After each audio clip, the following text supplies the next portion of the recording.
There are two staff members at council chamber, so I'm told, to provide video and audio access of the meeting. However, due to the governor's order number 135, there can only be 10 people there, so seating will be limited. Everybody okay with that? So I'll call the special meeting to order. Welcome everyone for attending with us tonight. And Anne Marie, if you will, take a roll call or vote and council, please. Be happy to, Mayor. Can you, Mike, can you help to? So Anne Marie, I think everyone, you just have Councilman Bond and then Mike in the chamber with you, right? So they are both muted and I'm not sure what's happening. It might be your camera. If you have headphones. I think she's muted at this time. Yeah. No, she's not. She's okay now. She's not. Okay now.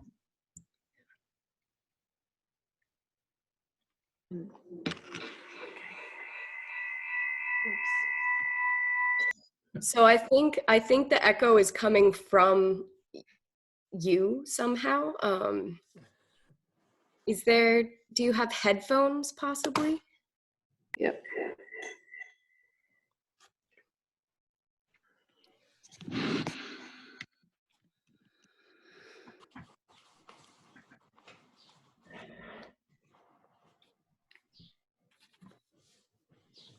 All right.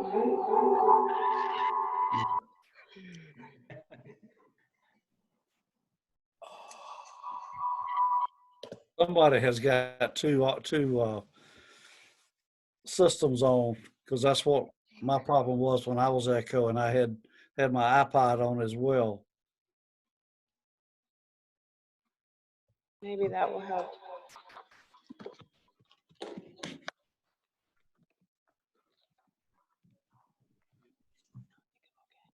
Let you know.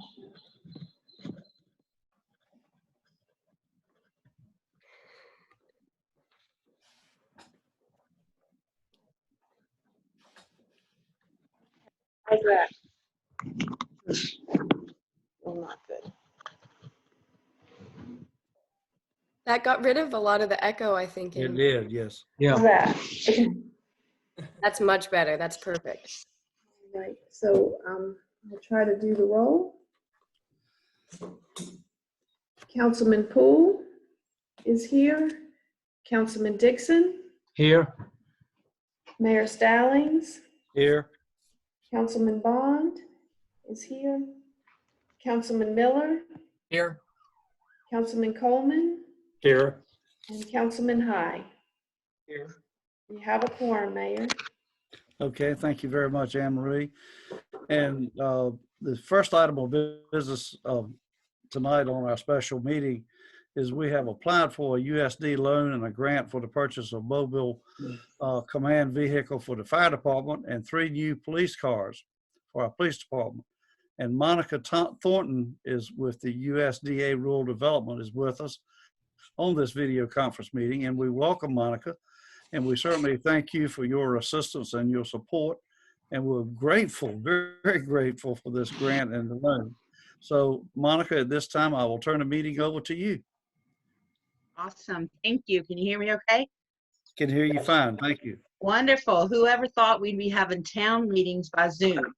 However, it's okay. We're still working, so we're making things happen, even with Zoom. I want to thank you for putting me on the agenda tonight. The town reached out to us a few months ago and wanted some assistance to purchase 4 vehicles, 3 for the police department and 1 for the fire department for the command vehicle. So what has happened is the application has been reviewed, and I'm here tonight to offer you a funding package. Then what the board will have to do is to vote to accept or reject my package, and then authorize the mayor and the deputy clerk, Tammy, to sign all the documents and then return to me if the board accepts the package. So what I had Anne Marie do was to send you all of these documents. Sorry guys, we love paper. So you could have an opportunity to review them prior to the meeting. So if I didn't answer any of your questions in my presentation, then you would be readily available to ask me what questions that you have, okay? The first sheet in the package is a loan resolution form. It's basically, we have set this up for the town so that you can document your votes, who made the motion, and it also already authorizes the adequate forms to be signed. So it's a real helpful tool for the town, so you don't have to type an actual resolution form out. The total package, the next item in the package is what we consider the letter of conditions. It's on the formal, it's on the letterhead with USDA, and that's what I'm going to go through, okay? Okay. I'm just going to highlight some stuff. This is not our first rodeo, so I don't want to keep you guys forever, but I do want to make sure that I do point out some things to you, okay, before you make your vote, because we do have some new board members that might not have seen me before, so I don't want to cut anything short. I'm home. I don't have to travel anywhere, so you got me as long as you need me tonight, okay? And my husband's even cooking supper over there. What are we having? Hamburger helper. I'll take whatever he cooks. It doesn't matter. Marline is frog leg, so in case anybody's interested. Okay, the package altogether was for 4 vehicles, upfits for the 3 police cars. It included attorney fees to do the closing, the title tax tags, DMV fees, everything's included in this package. The solicitation was done through state procurement, so you didn't have to send out solicitations and do 3 formal bids. So that made it a whole lot easier for everybody involved. So the total package is $156,229.69. So to us, that's $156,230, okay? If you'll look in the second paragraph of that letter, what we're presenting tonight is a loan for $70,000, a grant for $85,000, and then applicant contributions of $1,230. That's what we're presenting to you tonight. Well, Now, if you give me that last figure again, what was that last? $1,230 is the applicant contributions. And I'll tell you a little secret about my computer system. It likes to round the numbers. So therefore, it also looks good when there is applicant contributions. So sometimes it's just a matter of getting the numbers rounded, to be real honest. The loan is for $70,000. Our current interest rate is 2.375. Now, what will happen is if it takes 6 months for the vehicles to come in, when we do the closing, you'll get the lower of when it's obligated, which will probably be tomorrow, or when the loan is closed. So let's say tomorrow it's funded, or this week, it's funded at 2.375. It takes 6 months for the vehicles to come in and for us to do a closing. If at that time the interest rate is 5%, you're going to get the lower of the 2.375 compared to 5%. No questions asked. If for some reason we fund it this week at 2.375, and then when the vehicles come in, our interest rate is dropped to 2%. You're going to get the lower of the 2 automatically, no questions asked. There's no form you have to fill out to get it. It just automatically happens, okay? If you turn, we will give you 12 months for this transaction to happen. If something happens, we're going through this COVID, we don't know what production lines are going to look like as far as vehicles. So we're allowing you up to 12 months if you accept this funding proposal for this transaction to happen, meaning for us to get the loan closed. Now, we are in uncharted waters. If something were to happen and this could not be fulfilled within the 12-month time, we can extend it, okay? Because we're all figuring this, how everything's going to be affected with this COVID, okay? What we do on vehicles is we do an amortization for 7 years. There is no prepayment penalty if you pay the loan off early.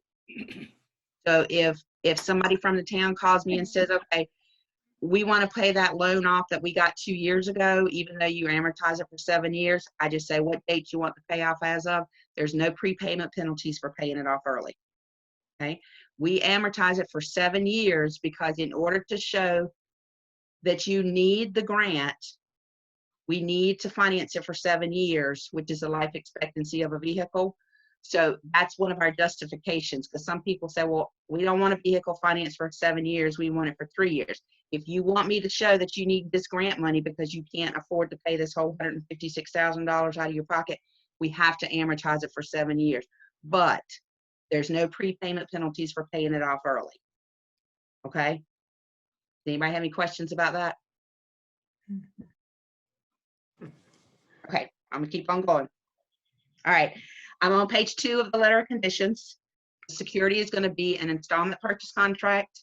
We're gonna have our name on the titles as lien holder. And we're also gonna file a UCC financing statement. That will be the security on the vehicles. Okay, we're gonna set you up on an automatic draft. We call it a PAD, pre-authorized debit, at loan closing, and your payment will automatically drafted annually 1 year from the closing date of the loan. Okay. It is the town's responsibility that if local government commission has to be involved in this transaction, it is the town's responsibility to make sure that happens. And they bless it. My understanding is if there's no real estate involved and there's no construction loan involved, local government commission does not have to bless this type of transaction, but that's not for me to decide. That's for the town to decide. Okay. Reserve requirements on page 3 of your letter of conditions. You are required to put 10% of the annual installments into a USDA reserve account for the first 10 years of the loan. Now, here's the kicker. This loan's only for 7 years. Okay, but our procedure says you have to do it for 10 years, which is 1/10 of the annual installment. So we won't even run that rabbit. We just will do what it says. It'll never be fully funded. It'll be paid off before you get one annual installment in that account. Applicant contribution funds, we talked about that. That's the $1,230. I was trying to. On page 5, there's a grant agreement. A grant does not have to be paid back. And as long as the town utilizes the grant funds for what was it intended, then you never have to pay the grant back. Okay? That was my quick version of the letter of conditions. So anybody have any questions? Okay, Monica, thank you very much. Does anybody on the council have any questions of Monica? Mayor, I do, and this may be directed at Anne Marie and Finance as opposed to Monica. I noticed that it may be paid by automatic draft, and is that going to cause us any problems in running a file of the pre-audit certification requirement that we're keeping a close eye on? Virginia, do you want to answer that, or do you want me to try to? No, can you hear me? Yes. Yes. Okay. What we will do is we will pre-audit this loan agreement for the first year, and then each year thereafter, when we set the new budget up, we will do another pre-audit to show them that the money is available. Okay, thank you. You're welcome. Anyone else? I want to point out one thing too, to make sure you guys saw this. Next to the last page is an amortization schedule. And that's what usually people want to know. How much is my payment going to be? The payments are going to be $10,973 a year for 7 years. Your first payment will be not be due until 1 year from the closing date, not 1 year from when you accept it, 1 year from when it's closed. So for example, if it takes 6 months for the vehicles to come in and we do a closing, then your first payment will be due 1 year from that date of closing. Okay. Okay, does anyone else have any questions of? I have a question, Mayor. have a query.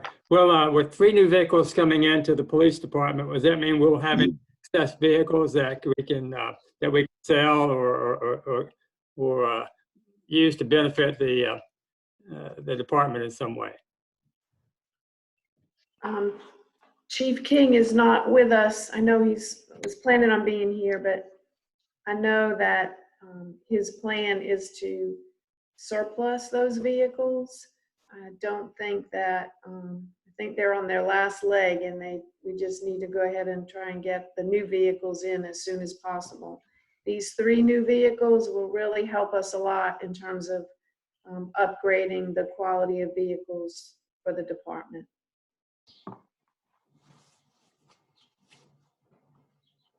Any other questions? If no further questions, we need a motion to accept this proposal. So moved. Second. Okay, we have a motion and a second. All those in favor, please signify by saying aye. Aye. Opposed? Motion carried. So Anne Marie, I assume that you and Monica will get together on this, and Virginia and I will have to sign it, and we'll be in business with 3 new patrol cars and a fire vehicle. That's right, Mayor. And Okay. thanks, Monica, for always helping us. We appreciate you so much. You're certainly welcome. And if you would, after you get everybody's signature, if you can scan it and send it to me, and then just drop the originals in the mail to the office at the in the Winton address, or call me. Will Whichever. do. And Monica, thank you so much for working with us on that and helping us to acquire that. And at this time, if you would like to drop off, you may certainly do so, or please feel welcome to stay on with us. Thank you. I appreciate it. It's always great to be a part of this wonderful city. Well, thank you very much. We really do appreciate that. Let's see. I believe that takes care of all of our special meeting that we had. And no, I'm sorry. Next item on the agenda is the updates on the COVID-19.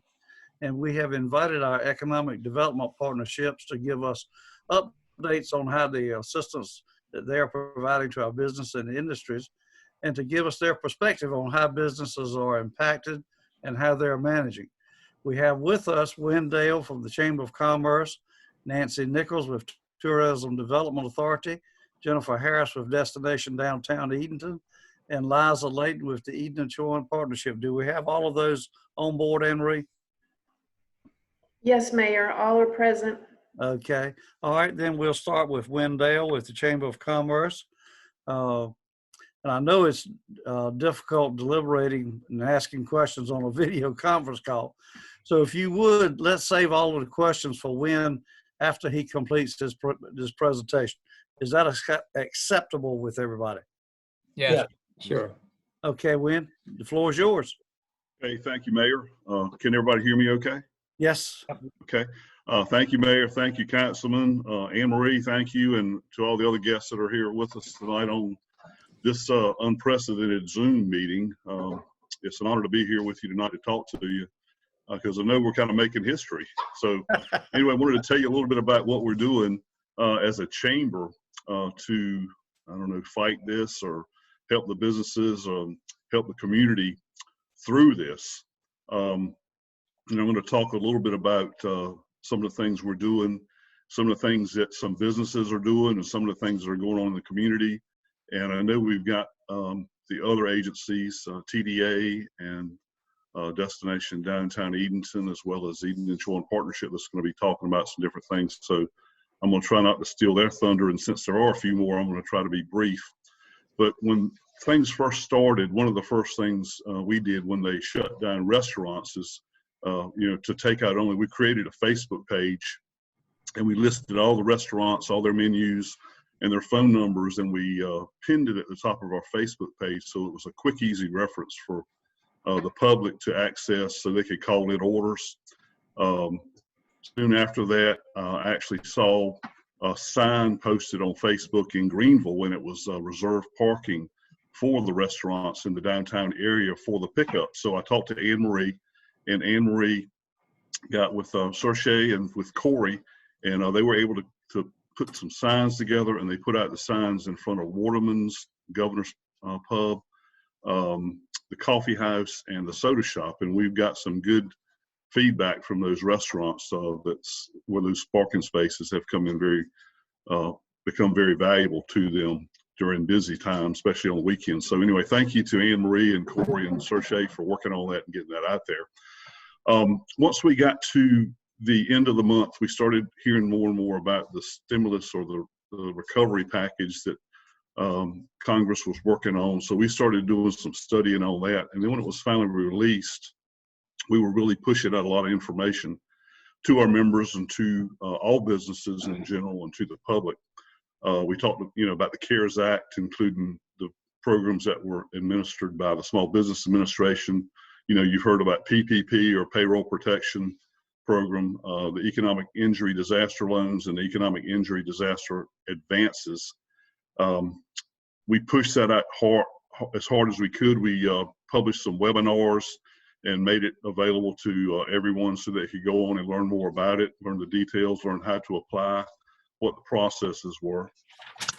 We also went through and talked about how to file for North Carolina unemployment, what was required, setting up accounts. And of course, everyone was very frustrated initially as they tried to get online. The system was just overwhelmed, but we hear that it's getting better. As a matter of fact, federal government just started accepting unemployment claims from self-employed workers and contract workers this past Friday, and those applications are being processed by the North Carolina Department of Employment Security. So they have hired a lot more people to man the computers. They have expanded the website, and they've got a lot more operators taking phone calls. So that seems to be getting better. We've also been working extensively on social media whenever we can to share information about the businesses that are still currently open, whether it be restaurants or shops or the service industry. They have changed their hours of operation and some of their operating procedures, and we've tried to communicate that to the public. We created a Facebook page, not a Facebook page, excuse me, a website page on the Chamber website that has a listing of all the information about COVID, North Carolina unemployment insurance, grants and loans that were available to the businesses, the CARES Act, the SBA loans that I mentioned earlier, as well as local information about the stores and their new hours and policies. That's worked out real well. We've got a lot of feedback from people about that website page, and we try to keep that updated as often as possible. Some of the things that we're working on right now is that we're actually working with a local resident to possibly have a truckload sale for toilet paper. And I think Anne Marie and I have talked a little bit about that. And this same resident is also working hard to provide other personal protective equipment to the businesses, such as masks, hand sanitizer, disinfectant solution, and more. She's also selling to the public. Today, we actually donated free hand sanitizer to about 25 businesses. Want to thank Ashland Corporation, which is formerly Avoca Farms in Mary Hill. They donated 7 gallons to the Chamber to pass out to businesses. And I think that Corey has been the beneficiary of some of that hand sanitizer for them also for his employees. So anyway, we had 25 businesses come through, and we're going to see if we can get our hands on some more. It seems like as we move through this process and start to maybe enter some of the phases, that hand sanitizing is going to be one of the key issues for both the stores and for the customers that are coming in. So we want to make sure we've got a good supply of that.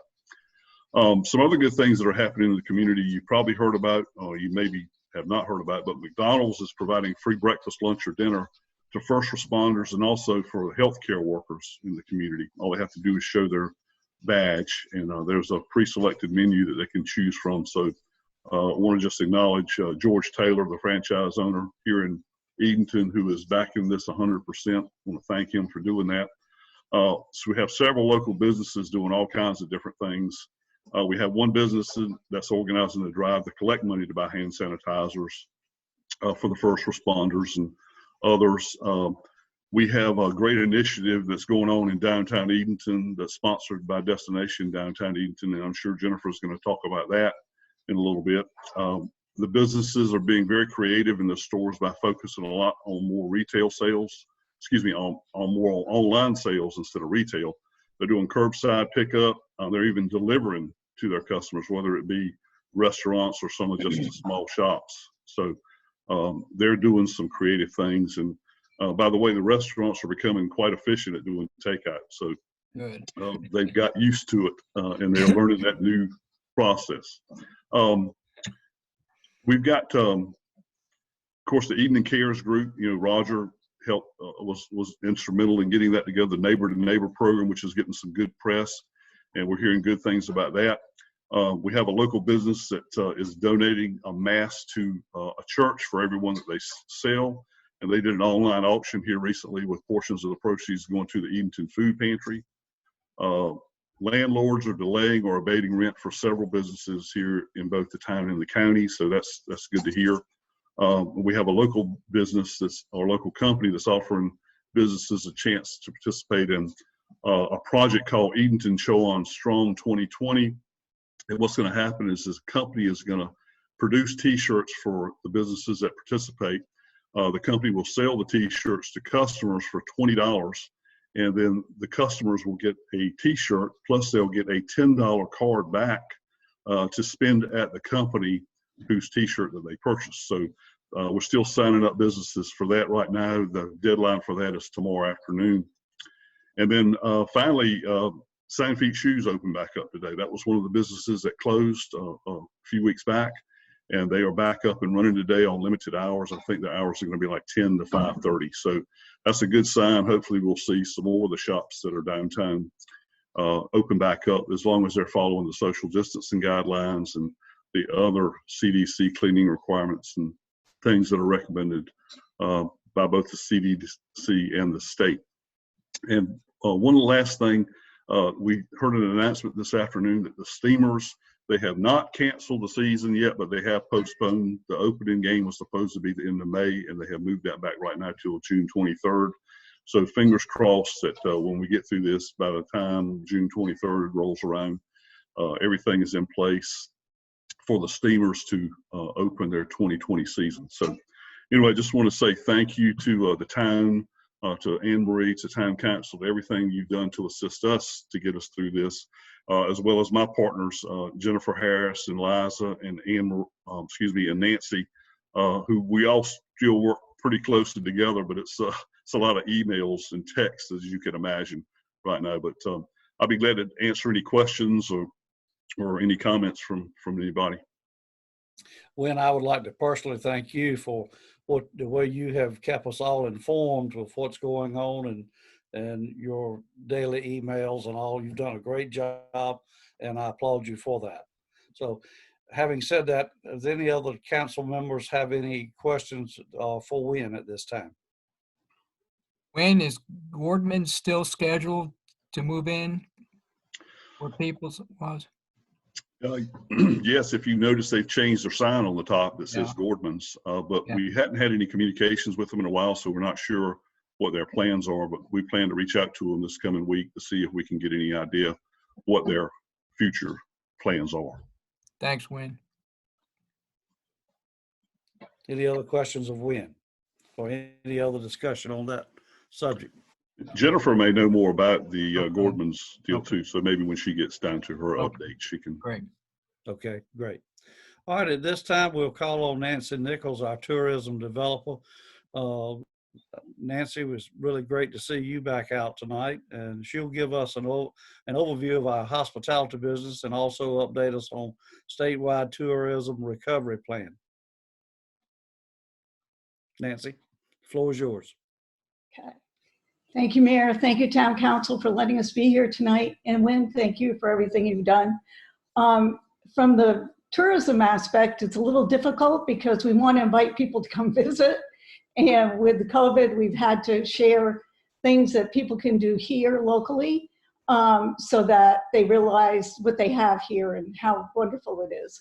But as we're moving forward and things are starting to open up, we're able to do more together. On our Visit Edenton page, we did do a COVID page, and we do share all the updates that the town, county, and the chamber do, so that we can let everybody know in Destination Downtown and ECP as well. So we keep doing that. And then on our Facebook page, we've been sharing things that people in our area can do with 6-foot distancing, and also just some things that are coming up. So as we move forward, we've been doing a lot of partnering with our state partners, and that's with Visit NC, the tourism division, and also with the North Carolina Restaurant and Lodging Association.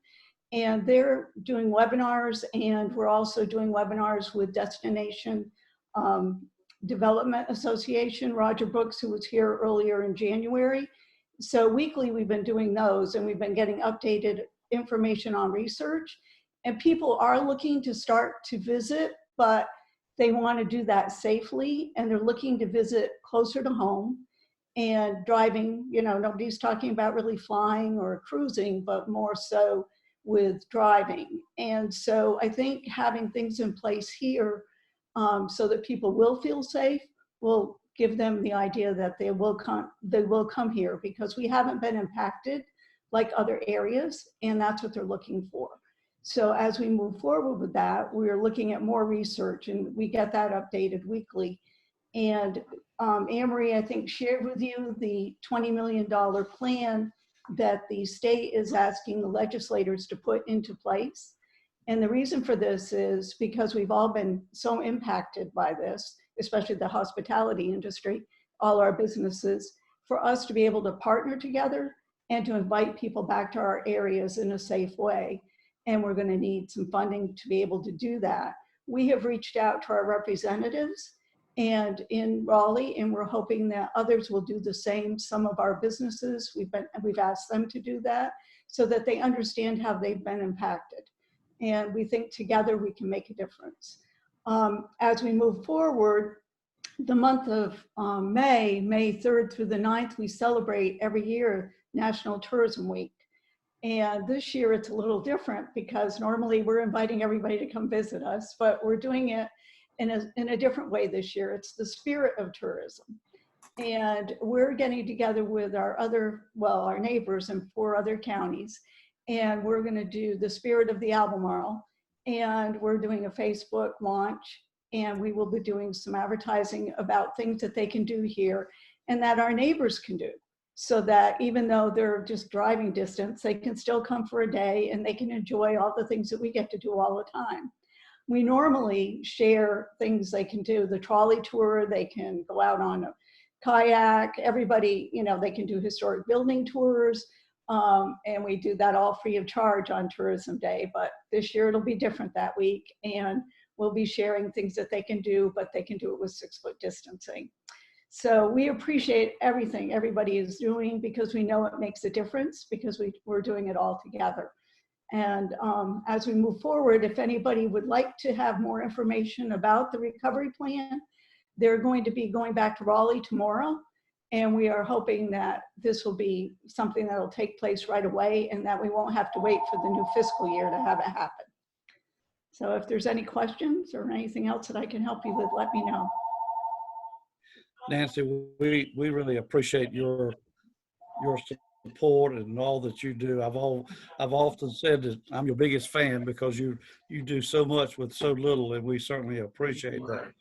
And for council members, if you have any questions that you would want to ask Nancy, please feel free to do that as we speak. And also, you might want to discuss asking Senator Steinberg and Representative Goodwin to support us on this initiative. That would be wonderful. Nancy, yeah. That would be wonderful. Mm-hmm. Thank you. What would we need to do to do that? Would we need to do something formally on that, Anne-Marie, or each one of us make a call separately, or?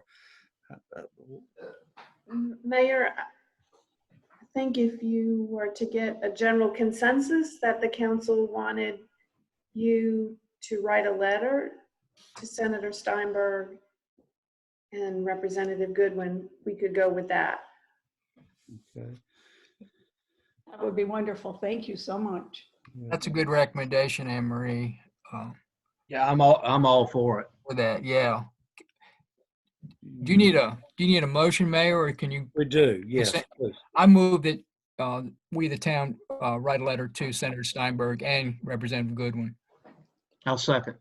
Okay, we have a motion and a second. All those in favor, please signify by saying aye. Aye. Opposed? Motion carried. Anne Marie, you and I will get together and write something up on that. So does anybody else have any questions of Nancy at this time? Thank you, Nancy. Thank you so much. All right, next we will hear from Jennifer Harris with DDE. Jennifer, the floor is all yours.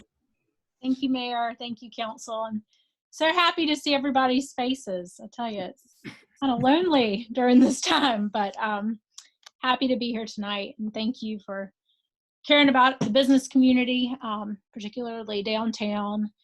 Much like when we first heard about this, I think everybody was in a little bit of panic and not really sure how to handle it. I think we're still there. These are uncharted territories.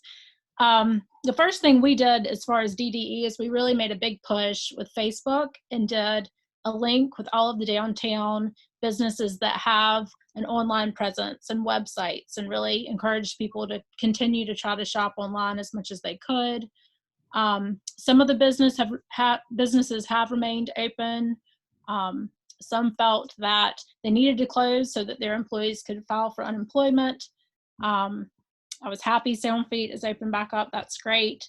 You know, I think they're really doing a good job of implementing the 6-foot rule.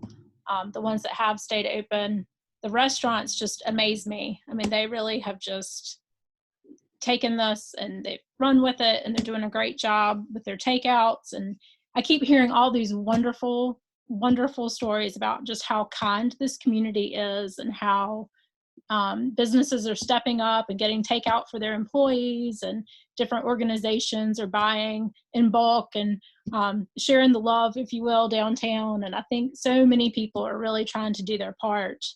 That is something DDE, we kept getting calls saying, we want to give to the downtown businesses.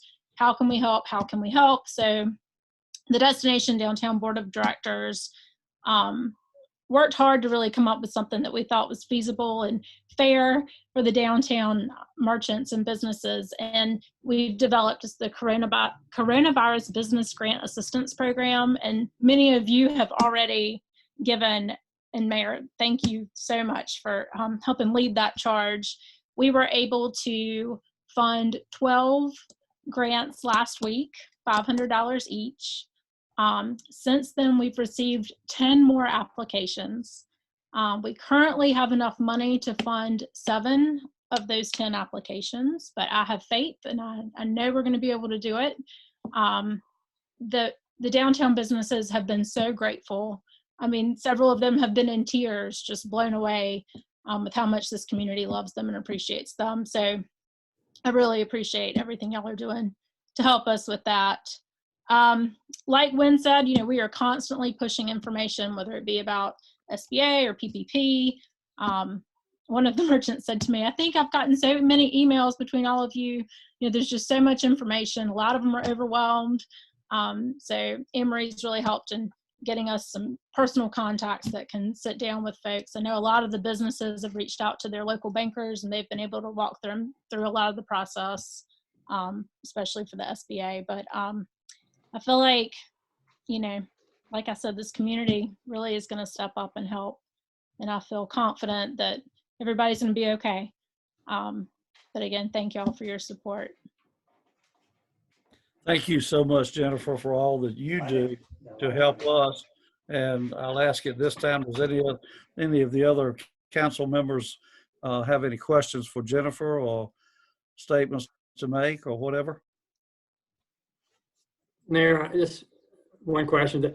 Are the grants $500 grants? Is that the amount that's being given each business? Councilman Coleman, we were able to do that for the first round. We Okay. were able to do the 500. Our committee's meeting tomorrow, and we'll discuss how to move forward. I hope that we can maintain that, but if not, it will still be a substantial amount that we can give. Okay. There's no restrictions or anything. It's just a grant they use as they see their needs. Right. I mean, we do have an application process. Okay. They have to be within the downtown district. We ask them all sorts of things, whether or not they've filed for unemployment, whether they're eligible for unemployment, whether they filed for the PPP. We ask them about their rent or mortgage and whether or not they've had any assistance with that. But ultimately, it's up to the business as to how they use the money. Good. Thank you. Anyone else have a question for Jennifer? If not, Jennifer, again, thank you very much for your time and your effort and for all that you do for the downtown. Thank you, Mayor. And at this time, we'll welcome Liza Layton. She's the new executive director with the Edenton Partnership. And Liza, I always want to call her Lisa for some reason, but Liza will give you an update on how our large industries. Okay, Liza, the floor is yours. Thank you, Mayor, and thank you, Council, for letting me join you tonight. So we've been doing a lot of the same as when Nancy and Jennifer passing on information to our larger industries. Thankfully, we have a lot of larger industries that were deemed essential or could still operate within the social distancing guidelines. And so at this time, all of our industries have stayed operational. I know at the beginning of the crisis and pandemic, that regulator did do a layoff. However, Jimbo's has still been hiring as usual and has still been doing well.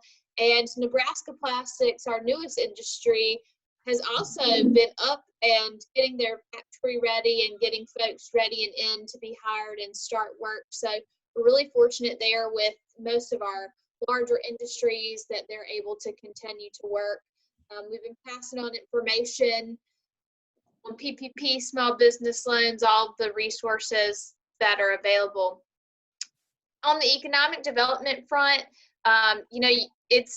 it would be a waste if you didn't take advantage of a good crisis. So we've been really trying to do some foreshadowing and seeing what we think is going to come out of this pandemic. And one of those things is broadband. So we've been working on some projects with broadband to hopefully be in a position where when grants become available after this pandemic for infrastructure, which we're sure they are, that we can maybe jump on those and have some more opportunity that we wouldn't have if we weren't preparing now.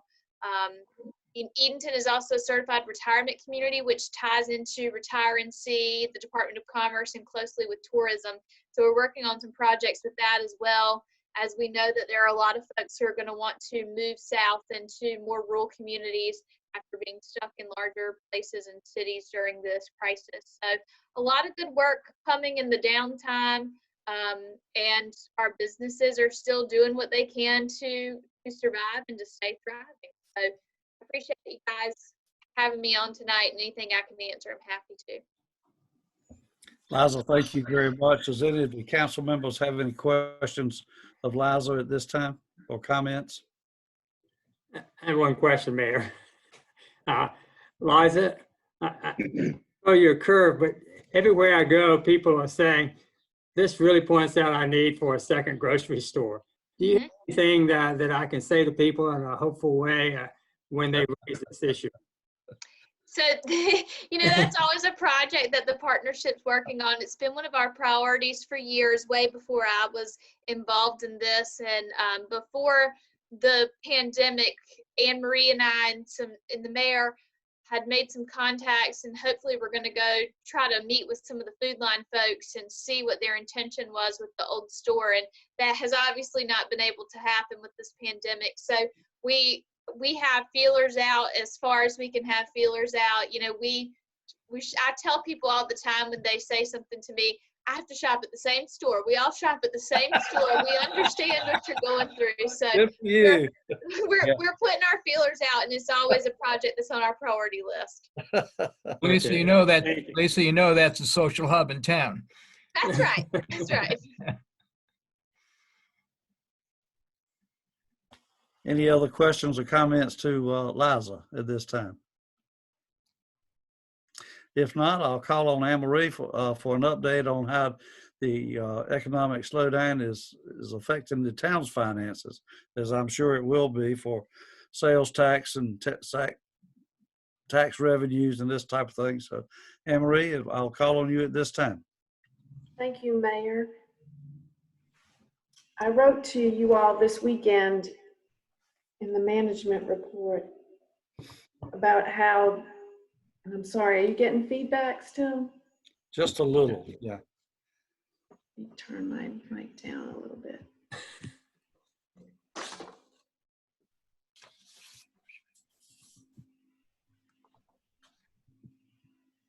Okay.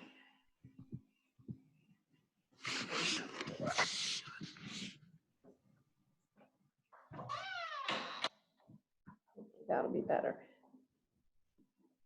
So many of the revenues that the town receives are based on reimbursement from the state. And we won't see the actual impact for the month of April until June or July for sales tax. Land transfer tax is reimbursed on a quarterly basis. Utility franchise tax, quarterly basis. So we'll be looking at June or July before we know the initial impact of the month of April. But we're monitoring as best we can. We're staying in touch with the League of Municipalities. We also pay attention to what the statewide business sector projects. We rely heavily on Dr. Waldron, one of my favorite economists from NC State. He advises the General Assembly. Right now, we're preparing our budget for you based on, anywhere from a 20 to a 30% decrease in sales tax revenues for the first few months of the fiscal year, July probably through September, and then gradually reducing the negative projections through January of next year. And then honestly, probably looking at zero growth, but hopefully kind of back to where we were for the remaining 6 months of next fiscal year. The other area I wanted to just mention that we're particularly concerned about is the impact on collections for electric and water and sewer revenues. The governor ordered utilities not to disconnect for non-payment during the pandemic. I mean, you all had basically told me before the governor's orders, we weren't going to be cutting off residential customers during this pandemic. But we want to make sure that we're prepared with a plan to be able to deal with appropriate payment plans, work with people who need help. They're still going to be responsible for their monthly utility bills, just not right now. And we're already hearing from our colleagues in other communities about potential repayment plan options. So we'll be coming to you probably in May and June with some budget amendments, because there will be less revenue collected for utilities. Also, there'll be less penalty and late fee collections. And then on the other side, we're seeing a tremendous increase in use of credit cards. People are paying by credit cards because town hall is closed. And we have waived the convenience fee that we had been charging on credit cards. So there'll be some expenses that we'll need to make adjustments for. And I also wanted to let you know that we've reached out to Booth & Associates, the company that helps us with our electric rates, to really look at how this reduction in collections is going to impact the electric fund. Virginia has been monitoring closely, weekly, our collections, And it appears to us just, for the first few weeks that we're down about 13 to 14% in residential collections. We've been in touch with, again, our partners in electricities and other communities are seeing numbers anywhere from 15 to 20% lower. So I'm proud so far our customers are making an effort. Hopefully that will continue. But I guess my main point today is to let you know that we're monitoring, we're going to be prepared with a plan, but right now we just don't have enough data to present a plan to you. And I think you understand in terms of the lag time why that is the case. But please know that we're working on it. We're keenly aware and sensitive to how the pandemic is affecting the town's financial position.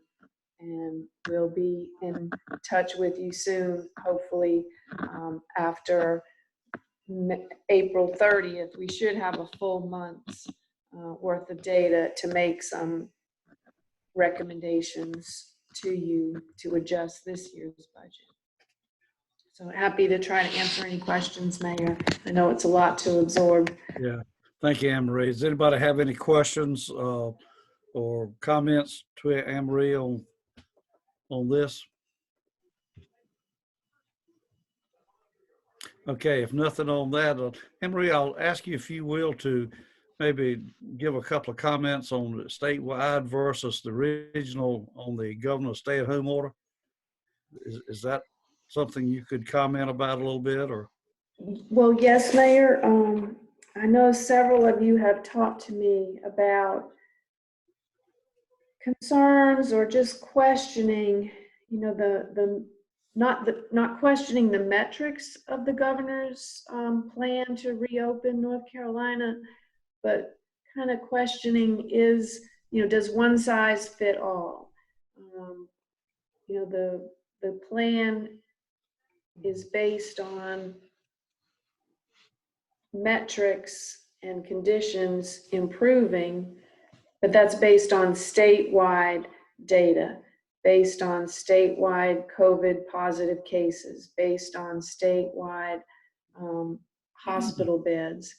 And we've heard some discussion regionally and then also in other states about, maybe perhaps plans could be rolled out regionally, or, a certain region phase in the reopening plan sooner based on the metrics, but based on the metrics of that region.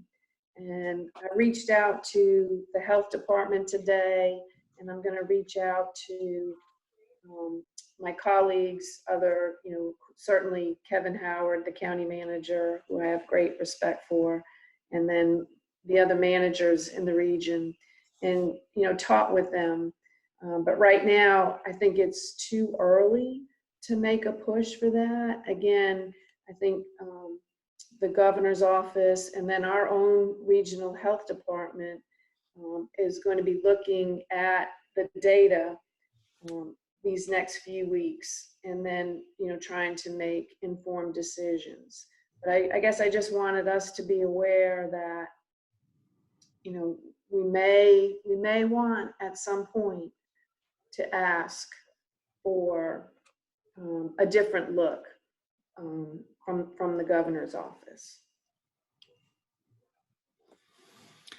Yeah, Anne Marie and I talked about that a little bit earlier today, and I think that's a great idea. One size does not fit all, and we're talking about, there's a lot of people that's getting over anxious about wanting us to open back up and this type of thing, and we all want to open back up as soon as we can, but there has to be a stopping point there somewhere, or a being more careful point where we open up, because if we don't want to open up Edenton and then from Cummins County all can come over here and infect us with it, or vice versa, or whatever. So we just have to be very careful how we do it, in my point of view. So Anybody else have any? Go ahead. Mayor, Councilman High here.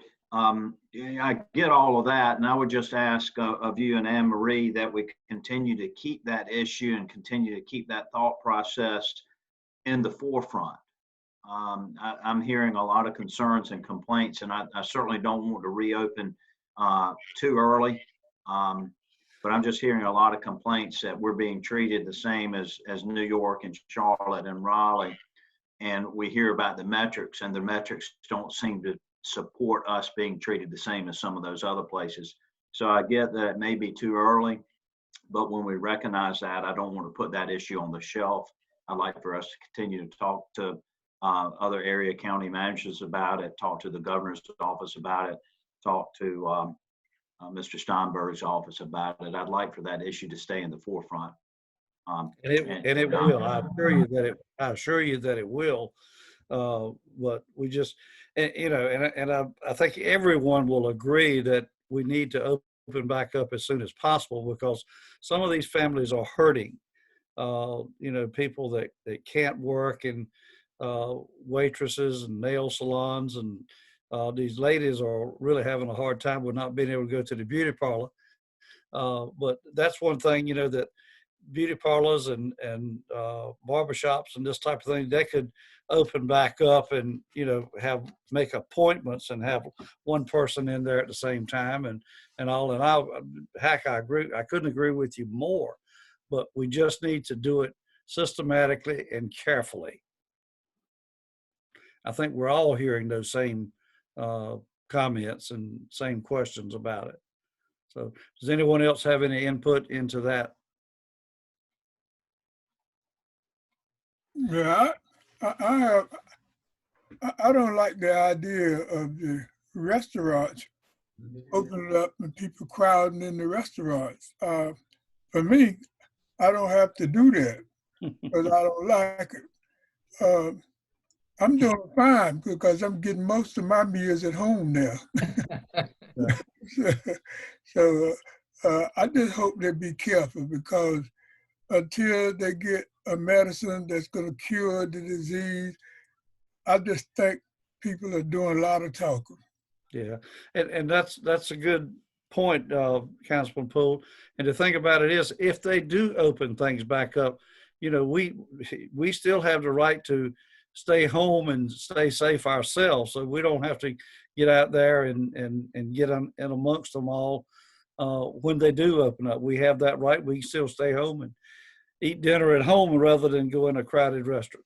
So anyway, anyone else have any comments? I was going to say something similar to what Councilman Poole said. There's no need to be in a rush to open up and then have to shut back down again. I know that everybody is eager to work, to make money, and I know a lot of people are suffering. Yeah. We open up and the epidemic hit us hard. Bingo. We're in worse shape than what we were in first. Let's be safe and smart about this thing. And have to start all over. Yeah. Yeah. So, anyone else? Okay, if there's nothing else on that, we'll move over to a budget amendment. Anne Marie has a budget amendment. So Anne Marie, I'll call on you for that. All right, Mayor. I have my wingman, Corey, with me. We are asking the council to approve a budget amendment that is needed for the increased purchase of salt that is used as part of our treatment process at the new water treatment plant. And we did not budget enough money in this fiscal year because we were unsure, quite frankly, how much salt the new treatment process was going to require. And so Corey has had a couple months experience operating Beaver Hill, and then we're hoping, well, actually, Corey, you filled them in on where we are with Freemason and why we need to request this amendment for additional salt purchases. So we'll be going through the same startup that we did with Beaver Hill or with Freemason that we did at Beaver Hill. Right now, the big consumer we have of salt is prepping the media to be able to process and clean the contaminants properly. There will be some break-in time where we have to backwash a lot more than we do during just a typical operation. But during the same time, Beaver Hill will continue to run basically nonstop 24/7, which as a result of that also requires just an additional amount of backwashing, which the salt is the primary chemical that's used to help clean the media for the ion exchange tanks and the softener media. So until we get both plants in normal operation, we're averaging around $15,000 a month for Beaver Hill. We expect that to be pretty close for Freemason until we're able to try to balance out the amount of time that each individual plant runs versus when we have two running on the system. And thank you, Corey. And Mayor, to free up the funds that are needed for the increased purchase in salts, we're proposing to transfer funds out of a planned capital outlay, and that was a plan to install a new, or not a new, but the first time permanent bypass pump station at the wastewater treatment plant. But thanks to Corey and his engineering and problem solving mind, I think we've come up with a solution that will negate the need to install a bypass pump system that we originally envisioned. And we'll have more details about that for you as part of the upcoming budget. But I think it's fair to say that with a little bit more engineering work, we may have a plan that will create basically a backup pump for us at a lot less cost to us. So we feel confident in recommending deferring that capital project now and diverting those funds to purchase the additional salt that's needed on the water treatment plant side. You guys are great problem solvers. Y'all do a fantastic job. Thanks to you and Corey both on that. Does anyone else have any questions on this for Anne Marie or for Corey?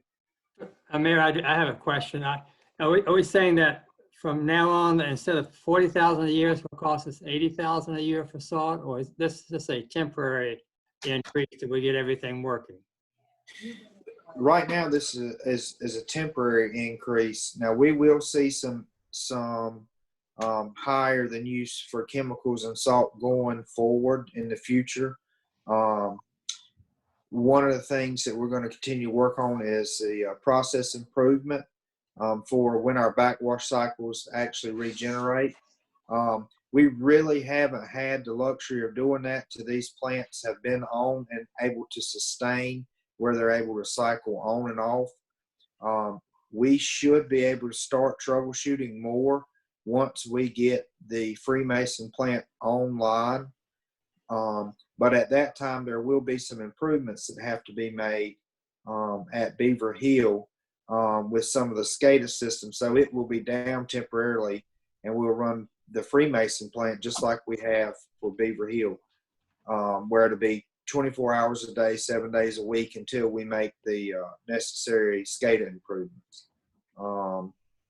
Hopefully, once both are online and both SCADA systems are in place where we can choose to run the plants the way we would like to versus being forced because we only have one plant running, we should see some reduction in salt use for our regen cycles. One other question, Corey. what happens to the salt? I mean, is this a filter, or does it, is there a residue that's left over that we distribute someplace or take away from the water plant?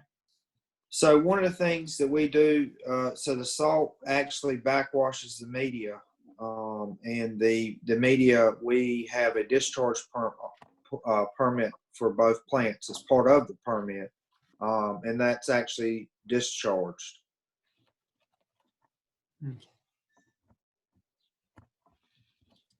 Thank you. Any other questions or comments for Corey or for Anne-Marie on this project?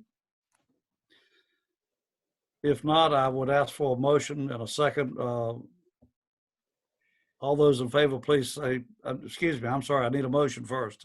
So moved, Mayor. Okay, we have a motion. Do we need a second? Second. Okay, we have a motion and a second. All those in favor, please signify by saying aye. Aye. All those opposed? Okay, motion carried. So Anne-Marie, you're free to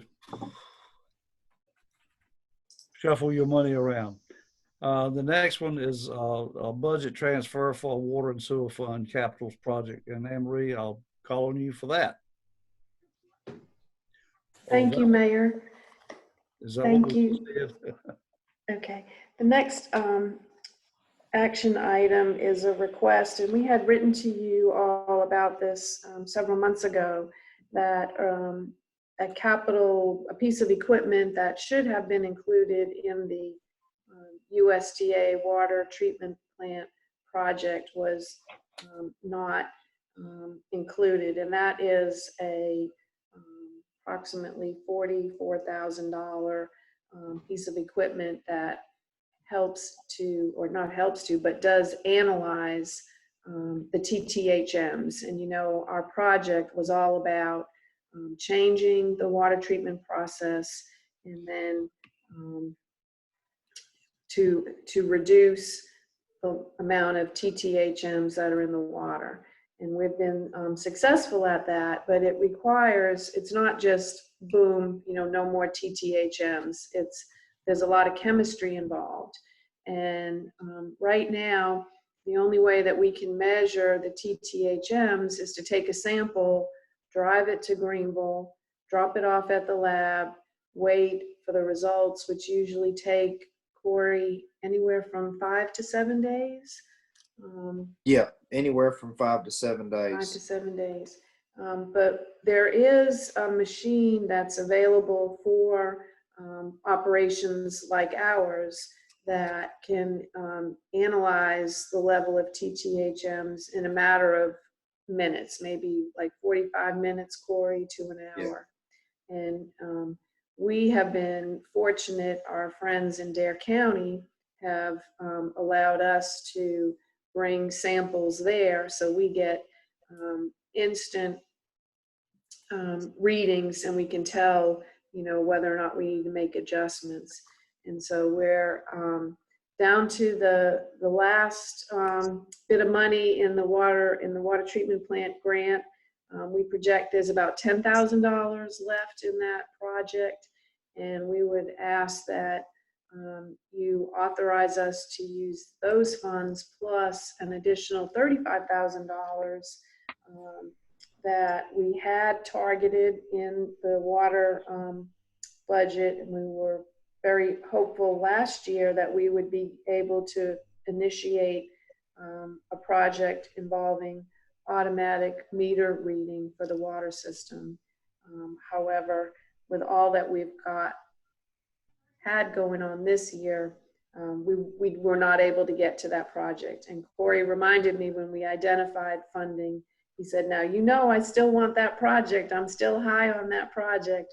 And because that's a valuable, the automatic meter reading, we think is going to help us improve efficiencies and find revenue. So we don't want to lose sight of that project. But we would ask at this time that you consider approving a budget transfer. You don't need to do an amendment. We just need to, we want to get your approval to move the money out of the capital outlay for the automatic meter reading and create a new line item within that same departmental budget that would allow us to purchase the TTHM analyzer. Okay, is there any questions for Anne Marie? Anybody have any questions they want to ask her about this project?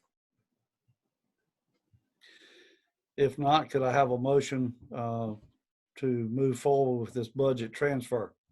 So moved. Second. We have a motion and a second. All those in favor, please signify by saying aye. Aye. Opposed? Motion carried. Okay, and that concludes our special meeting, and we need a motion to adjourn the special meeting. So move, Mayor. Second. We have a motion and a second. All those in favor, please signify by saying aye. Aye. Aye. Opposed? Motion carried. All right, the next on our agenda is our committee meetings, our committee reports. And the first on the list is the Utilities Committee chaired by Councilman Bond. Thank you, Mayor. We have one item on the committee, on Utilities Committee tonight. Electric distribution system improvement and upgrade. And I got my main man, Mike, here. Information on that. Thank you, Mike. Thank you, Councilman. I prepared a PowerPoint trying to explain exactly what we do in the electric service for the utility. And I think that we'll go through it kind of quick. Most of it's self-explanatory, but there are a couple questions that have been raised with the recent outages we had. He's got a bad echo, Anne Marie. It's I still think I there. took care of it. Okay. And Mike, if you could just let me know when you want me to move on to the next slide, I'll move on for you. I will. Okay, my computer's gonna hibernate. It says, I'll go as long as I can before it shuts off. How's that? All right, go to the next slide. We'll move kind of quick. That'll be fine.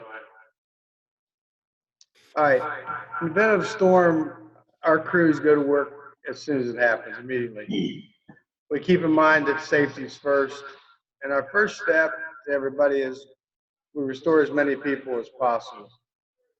We prioritize outage repairs by the number of customers affected. The least complicated repairs are once a day.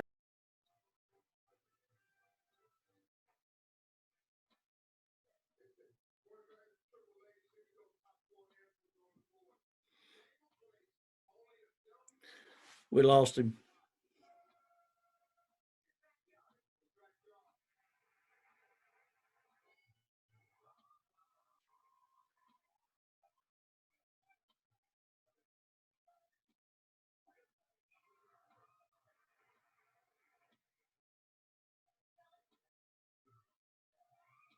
Hold on for a minute, Mayor. He's getting some juice for his machine here. Oh, I see.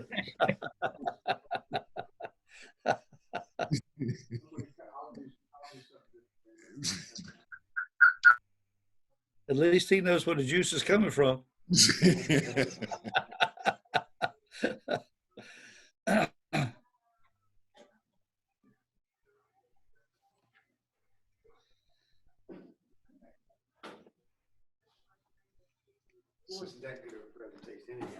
Oh, slow down. Don't rush.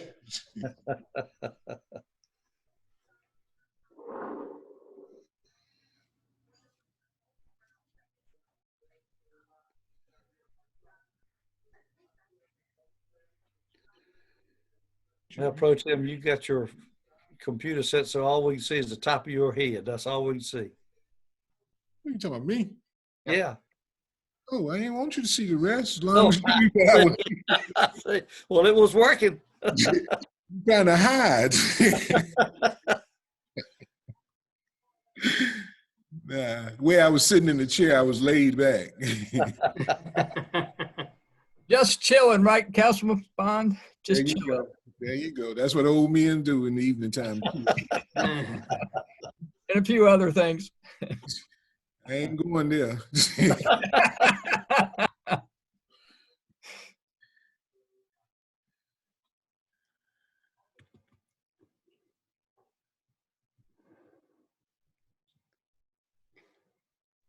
you go.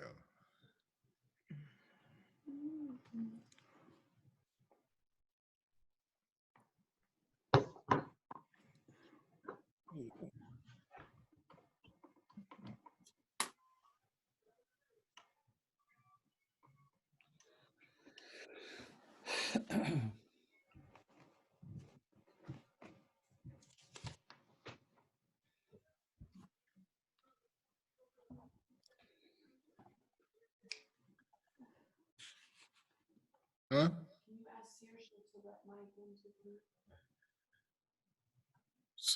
Cersei, Uh-huh. let Mike back into the meeting. It's accepting him right now, so it might just take a second. It says it's joining. Okay.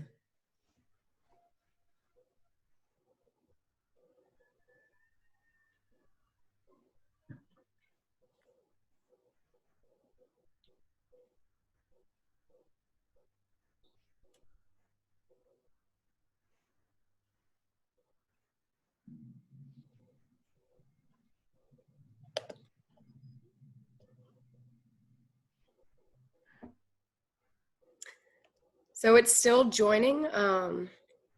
Could he try connecting again just to see if there's something wrong with this one?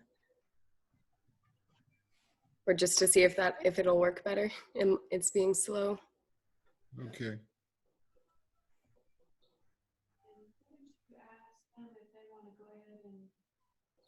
Go to the next.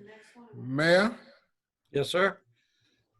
We're having a little problem getting him back online. Did you want to go to the next one and disqualify me and move on? We can do that.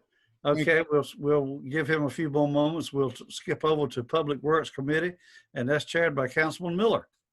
Thank you, Mayor. We have 4 items on the agenda tonight. The first item is the stormwater inventory and assessment plan. I would like to call on our Public Works Director, Corey Gooden, to kind of give us a briefing on phase 1 of this plan.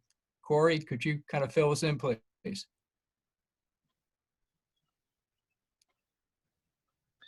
Hey, sorry about that. I need to step out, Councilman Miller.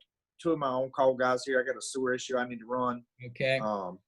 But as far as the program goes, what we're looking at, this is this stormwater assessment is broken out into 2 parts.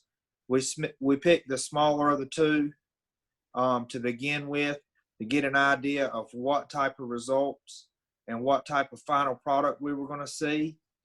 We felt like these 3 zones that we are going to start with will give us the most information in systems that are typically residential, that we don't have as much information on.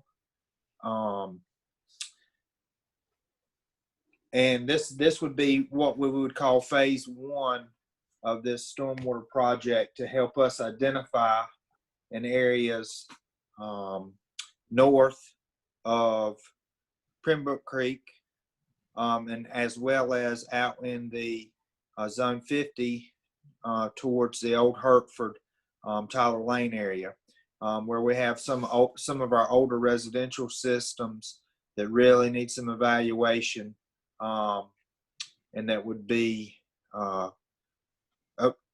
quite honestly simpler to repair or fix, or give us a better idea cost-wise, versus when we get into the north and south, the uptown, downtown, which would involve businesses and parking lots and roadways. These would be more big, long-term projects we would have to look at.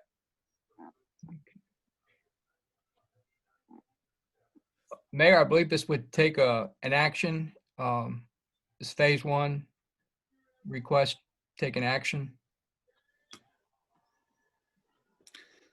Marie, I would need some help on that. I don't know what kind of action would it take. The action that we're requesting is for the committee to recommend this be placed on the May regular council meeting agenda for action. Okay. Mayor, it's okay with the rest of my committee. I would like to go ahead and move that we forward this phase 1 request onto the May 12th council meeting. Okay. Okay. Done. We have a second? We don't have to vote on that. Hey, Craig. Yeah, we don't Craig, I have to. thought we had just, at the committee meeting, just been getting a general consensus to pass it along for Yeah. action at the regular meeting. Okay, correct. great. Yeah. Mayor, we have a second item on our committee agenda is a request for a no parking zone at 105 West Church Street. Can you hear me? Yes, yes. The residents at 105 West Church Street asked me quite a while ago about the possibility of having a no parking zone stenciled on the street directly across the street from their driveway. This would be pretty much at the entrance of the walkway to St. Paul's Church, the old rector's study, and the parish hall.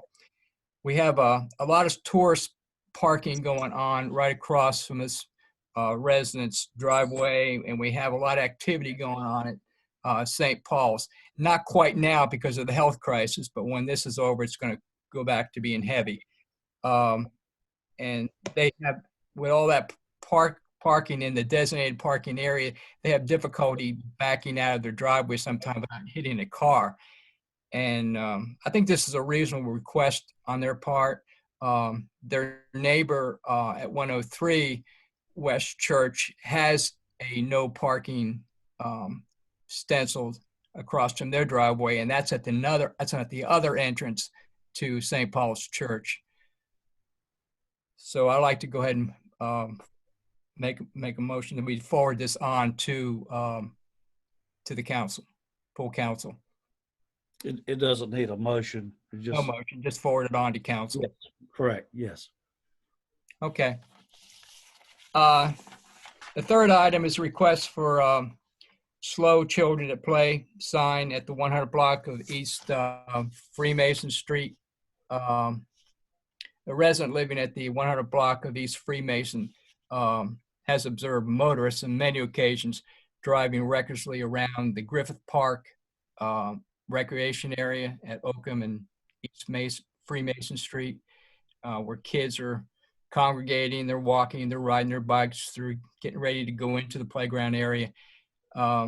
This resident and other residents living on the block are most concerned for the safety of the children playing in that area. I would like to go ahead and move this to full council. That's okay? That's done, yep. Yeah.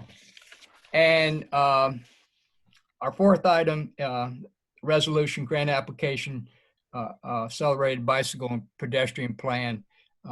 Councilman Coleman, city planner Elizabeth Bryant, and I believe I have an Edenton resident named Sammy Cox have been studying and developing ways to find monies for an accelerated plan to provide bicycle lanes in town. This grant would fund planning assistance to identify cycling locations. But before we can get into any kind of grant writing, the council would need to adopt a resolution authorizing the submittal of the grant application. Before I say any more, Roger or Elizabeth, would you like to make any comment on the? I'll speak first. Great. I'd like to thank our town manager and our town planner for their support of this application. We're looking at creating an application called an accelerated plan. We request funding from the North Carolina Department of Transportation to improve and expand our cycling and pedestrian resources. This accelerated plan is set up specifically for small towns. Usually the study is 4 to 6 months rather than a full year. And the outcome tend to be practical applications that are doable for a small town, rather than an overall view that would be very expensive to implement. We're looking at things that we might afford to increase the opportunities here. I think all of us are aware that in the past few weeks, we've seen a lot more people out walking and riding. making use of the outdoors in this difficult time.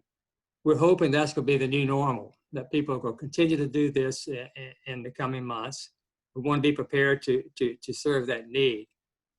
If you look at the studies across North Carolina and even the country, when you compare biking and hiking and running in this past March to a year ago, 2019, you'll see over 100% increase in almost every town that's measuring these type of activities.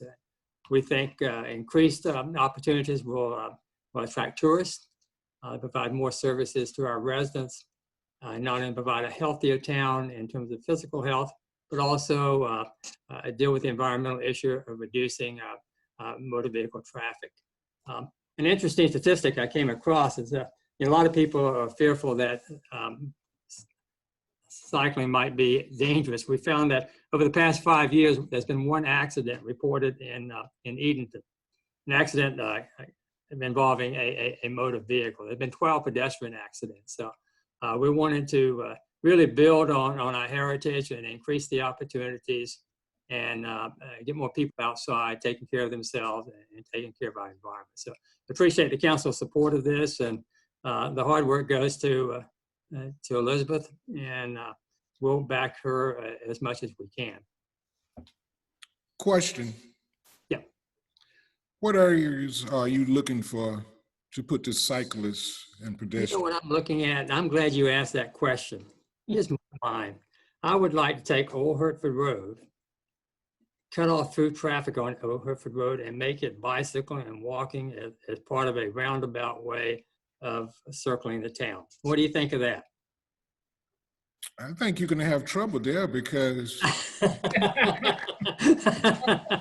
I'm being serious. I would love to have it out there, but Old Hertford Road, you don't have any sidewalks at all, and you've got those 18-wheelers coming to those two little companies up there, and sometimes you got 18-wheelers. You'd have to block off through traffic to do something like that. That's just a dream. But I don't have the answers, but I think a task force will be looking at it. My interest would be in having all areas of the town covered with this. So including ways to get to work, ways to get to school, just a lot of thoughts given into how we might use cycling and walking more as a means of getting to our destination than cars. But Roger, how many you have on the task force now? Pardon? How many people do you have on the task force?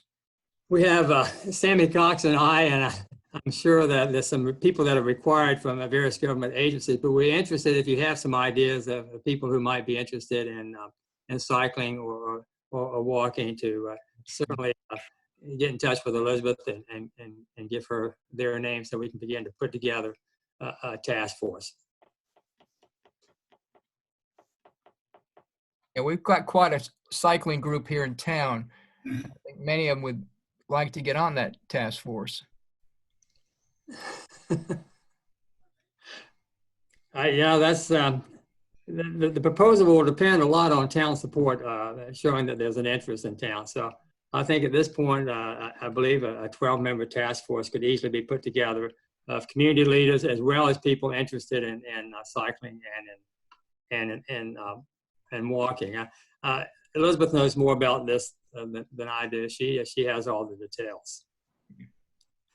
Elizabeth, would you like to make? I like to say that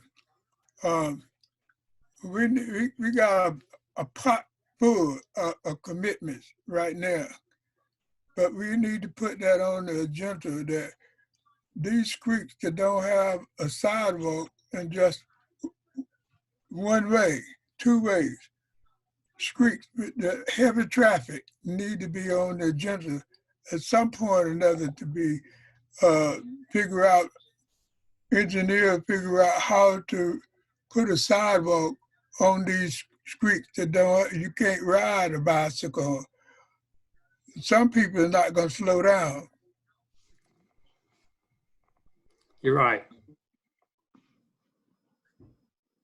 I think the purpose of the study is to have a knowledgeable person come in and help us with working with our task force to come up with solutions to some of these problems.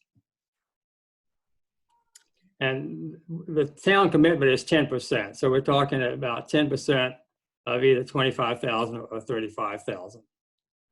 That's the range of the grant. Elizabeth, do you want to make any comment?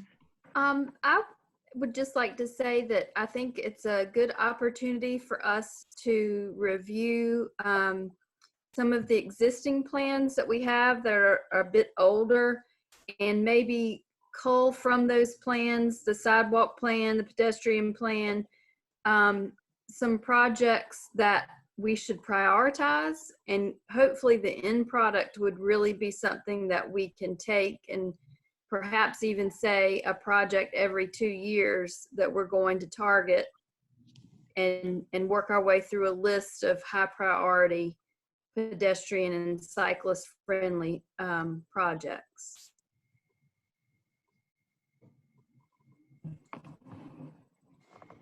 Mayor? Mayor? Yes, sir. I'd like to send this resolution on to full council. Okay, all right, so done. Okay. All right, that's the end of yours, I believe. That's all you had? 4 items, yeah. Okay. Ma'am? Councilman Bond, is your man ready yet? My main man biting at the bits to go. Okay, all right. Mike is all yours. Thank you. Okay, seriously, we'll start over again. How's that? Yes. All right. I believe this is the slide we are on. Yes. Yep. All right. Back to where I started at, we prioritize outage repairs by the number of customers that are affected. The least complicated repairs that affect the most customers get the highest priority. Question was asked, and I want to answer this or make sure it's known. The customers on utilities medical list aren't assured of service restoration first. The list is maintained so medical assistance can be dispatched if they require it. Oftentimes, as in the last storm we just had, it was impossible to give those customers special treatment in some of the areas with the magnitude of the problems we had. So our crews work on restoring power along the main circuit lines, which are usually the 3-phase lines at the tall poles. The taps that lead off the poles or the main circuit lines are repaired next.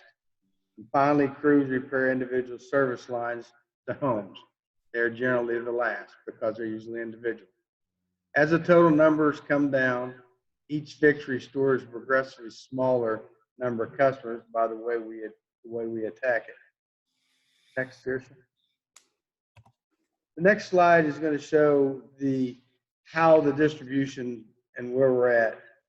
The towers that you're looking at that deliver the transmission voltages, the very high voltages, hundreds of thousands of volts to the substation. All of the lines that come out of that substation are lines that I'm referring to. Main lines are the 3-phase lines. That's our distribution main trunk lines.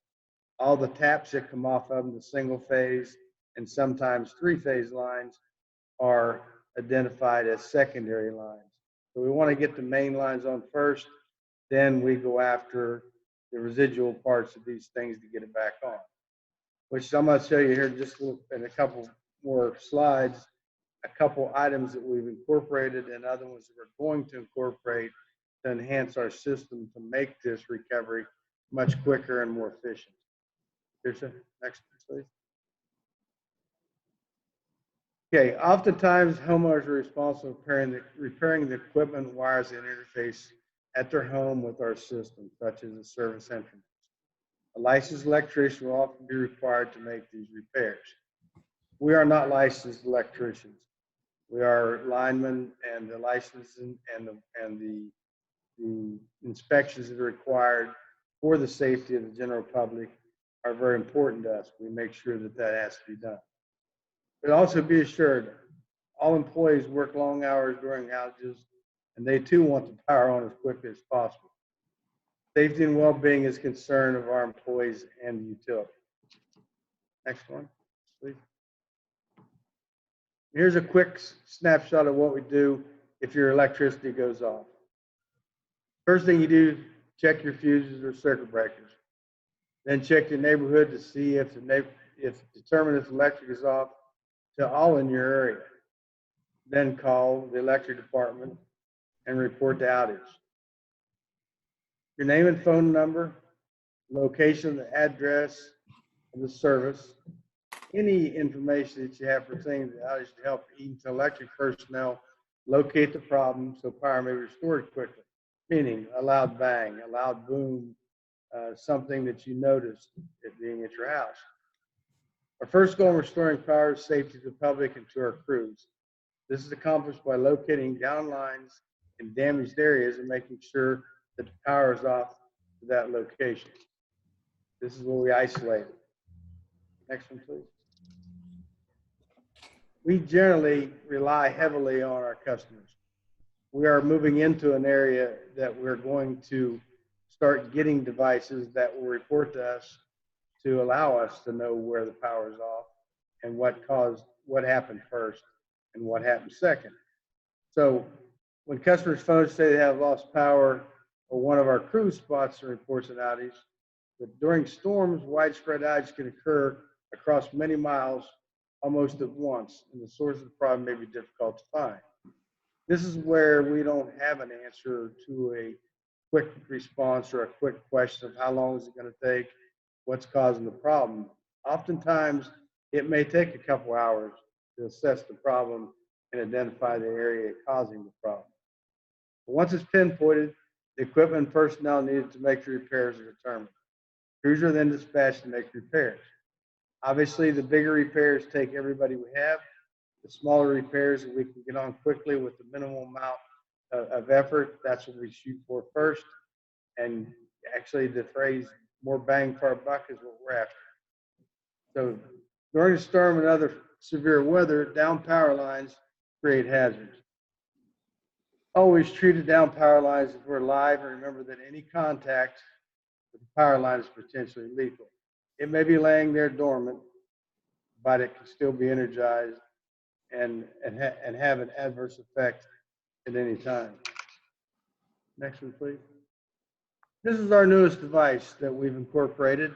I mentioned to council before that we had portions of the system, these fault indicators, as I've designated on the screen.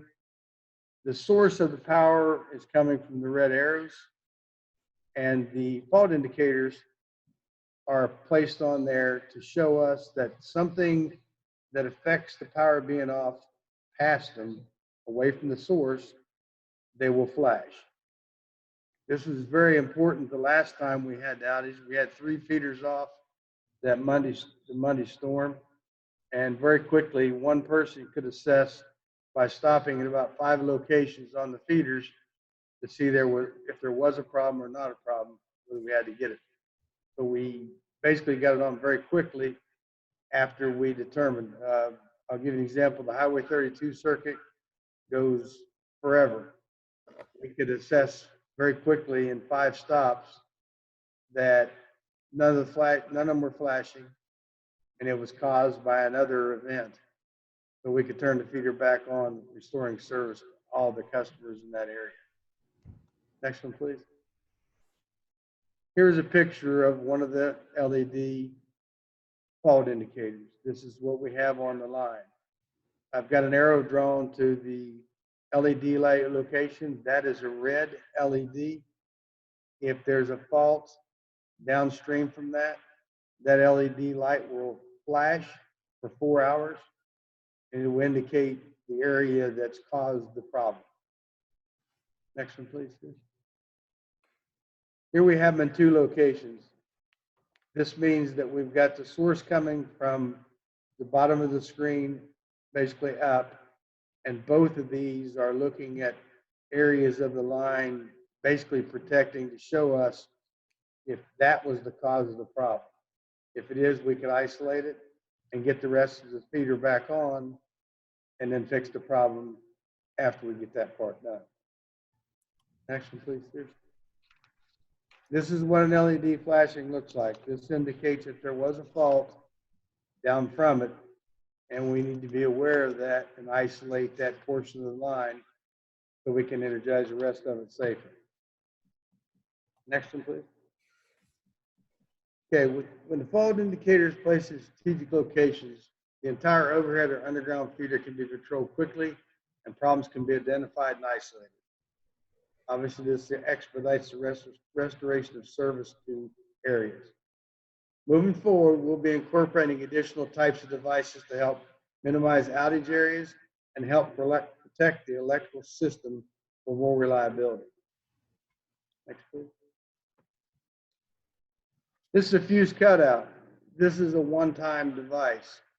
The fuse in it, it's an expulsion type fuse. When people call and tell us that a transformer blew up, it's generally never the transformer, it's one of these fuses. They sound like a shotgun. They operate one time and the door falls open and the power's off until we physically go back and refuse that cutout door. Next one, please. These will be replaced in the system with this type of 2 devices. The device on the top is a single phase, which means one phase. That's what one cutout protects. But this will have to operate 3 times before it stays off. So it'll give a chance for the obstruction to clear itself or burn itself off, or in the case of a squirrel that we have often, it will clear that and not blow the fuse, because it's not a fuse that will reclose itself and not have to have persons or personnel there to refuse it. The one below that is for 3-phase. That's our main line device that we're going to put up that handles all 3 phases at the same time. It has the same effect, but what it can do is it can isolate everything past it without taking the breaker off the substation and still minimize or limit the area covered by the outage. Next one, please, Kirsten. This is a device that's at the solar farm right now. This is a Viper 3-phase breaker. This is what it looks like on the pole. The next one, please, Saoirse. This is what it looks like in real life close up. These are what we're going to look at. These will both operate electrically and manual. And you can also, we can attach an umbilical cord and gather data to what happened, the magnitude of the fault. And this, once it isolates that section of a large feeder, it can tell us basically where the distance, the time and distance of the problem's at. Another tool to help. Thank you, Sheriff. Go ahead. And I said our number 1 priority is and will continue to provide safe and reliable electric service to the customers of Edenton, the electric department, and the town of Edenton. And what we do have and what we will continue to do, one of our biggest areas to look at is to keep our tree trimming. Our luxury so far this year, we've had limited outages and been very fortunate we could quickly get them back on, because we did focus and had some expenditure this year on tree trimming, which I think is very important, and we need to continue that area because they're going to keep growing and we need to keep ahead of it where we can. Thank you for your time. I hope that answered your question. Thank you, Sears. Thank you, Mike. Thank you for that good exposure that you've given us. And you're right, we have had very limited outages this year, and we've had very quick response, and we thank you for that. Mayor, that's going to do me. That was the only item we had. Thank you, Mike. Thank you very much. We appreciate that. Our next committee report is our Finance Committee, and that's chaired by Councilman Dixon.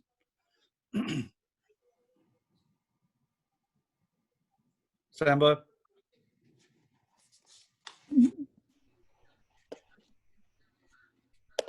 You're unmuted, Councilman. Or it should be. All right. Can you hear me now? Yeah. Okay. I had to switch to my phone, so I apologize. You're going to sleep. We have 3 things on the Finance Committee. The first is the presentation by the of what the auditor sent. I've never seen such a document from Thompson Scott. And basically, after you read through 40 pages, they are offering to do our audit for $21,500. They are $3,000 to do the financial statement, and anything we need from them, they do for $125 an hour. It looks like a great proposal to me. I look at proposals all the time, and I honestly have never seen anything this thorough. Anne-Marie, do you have anything to say about that? No, Sambo, I think, switching auditors periodically is something that the LGC recommends. We wish we could have had Donna a couple more years, but as you know, she had some staffing changes and just felt like it was best to not continue our relationship. But I just point out that this auditor does the county audit, and we'll certainly talk to them just to make sure that whoever audits, the taxes on the county side, I would want someone else on their team to be auditing the taxes for us that they collect for us. That's the only issue that I have. Yeah. But I think we can certainly set up some controls to make sure that's all addressed. Okay. Well, with that, I'll just ask that we send this on to full council. The second thing we have on is an item for a $5,100 repair bill for the carpet at Town Hall, and I think that Anne-Marie's talked to us about this before, so I would basically ask that we send that on to full council. Okay. And the final thing we have is a grant, is one of these jobs grants that we do all the time for MP East at 809 Soundside Road. It's a $60,000 grant. They're creating 22 new jobs. They're spending $1,083,480, and that sounds like a great thing to me. Do you have anything to add to that, Anne-Marie? No, sir. This is the company that Liza mentioned earlier, one of our newest industries, and we're super excited about them. They're setting up now and hope to be in operation soon. So appreciate the council's support of this grant through the North Carolina Department of Commerce. And with that, we'll send that on to full council, and that will be all we have tonight. Okay, thank you, Sambo. And that completes our committee reports, and it completes our agenda. I would be open for a motion to adjourn. So moved. Second. We have a motion and a second. All those in favor, please signify by saying aye. Aye. Opposed? Okay, meeting adjourned. Thank you, everybody. We really appreciate all your help and your attitudes and your helping us out with. So thank you and good night. Thank you, Mayor. Thank you. Good night, everyone.